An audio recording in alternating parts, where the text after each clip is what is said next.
So guys, just gone and recorded the other video on the banking aspect, a little bit of a chat about banking.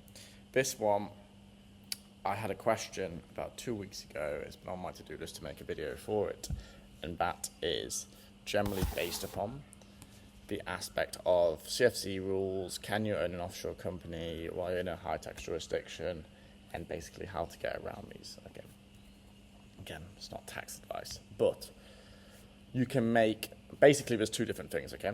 There's an active company and a passive company. Now, passive is when, let's say, you live in the UK. If let's say, HMRC declare this entity as a passive entity, that means you have to pay UK corporation tax on this one. If you declare it, if they find out about it, X, Y, Z, we always at Affordable Solutions say, declare it. HMRC is great because you get the choice to actually decide.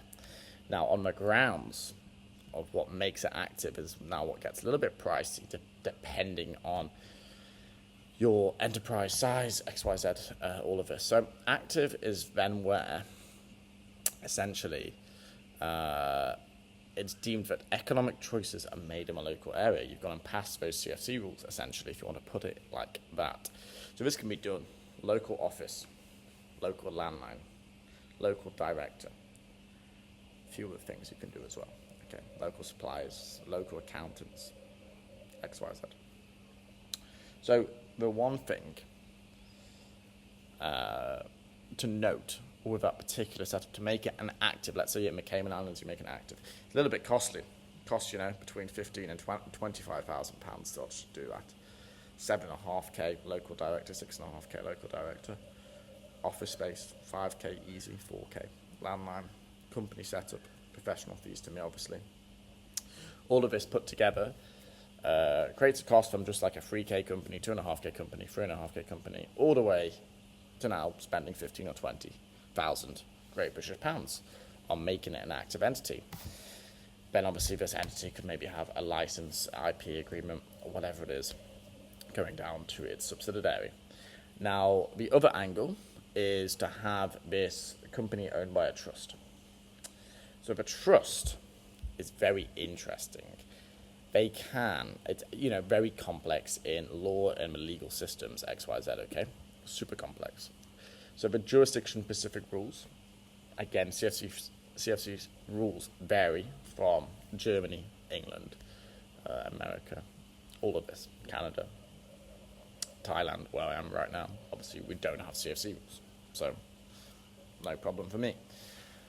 But essentially, if HMRC is a level of control, meaning is the trust owned, is the holding company in the tax-free jurisdiction that's going to trigger those CFC issues, is that held by yourself? Do you have significant control, or does the trust control it? If the trust controls it, you essentially can get around those CFC rules. Essentially speaking, obviously it's case by case depending what's going on, but essentially you can. So there is a trust tax treatment in many countries, but if the money remains in the trust, then it's pretty good as well. Okay. So some countries even look at who controls the trust or benefits from it to determine the trust itself is a tax resident of the country. This can be a slight problem. So if a beneficiaries or trustees are in a jurisdiction with CFC rules, the holding company may be caught under those CFC rules. So that's something to note as well. But it's case by case. So it really depends, and it's very private. If the trust is in a private location, how are certain authorities, when it's not public information anywhere, of the beneficiaries of this trust? It's one of those questions. How can they find out this? So yes, there's a law there, but it's so private, how would you even know? So that's very interesting. Obviously, dots can be connected through directors, but then again, you can use nominee directors, nominee shareholders. Obviously, the UBO would be the trust. So very interesting stuff when we look at a trust that owns a holding company that then owns business operations, investments, X, Y, Z. Okay. So to keep things very simple and short for this video, you can literally see the benefits of the trust very simply. Is it better than doing it like an AFE? Making a holding company an AFE, it depends how complex it is. If you want to trust in Cook Islands, it's going to cost a lot more than, 10, 15,000, 25,000 pounds a year.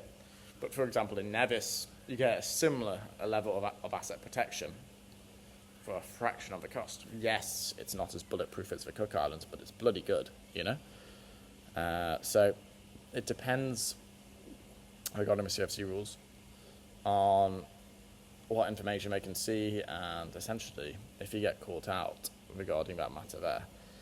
Because entities, yes, it's obviously illegal to hide the UBO, but you're not hiding the UBO if it's just owned by a trust.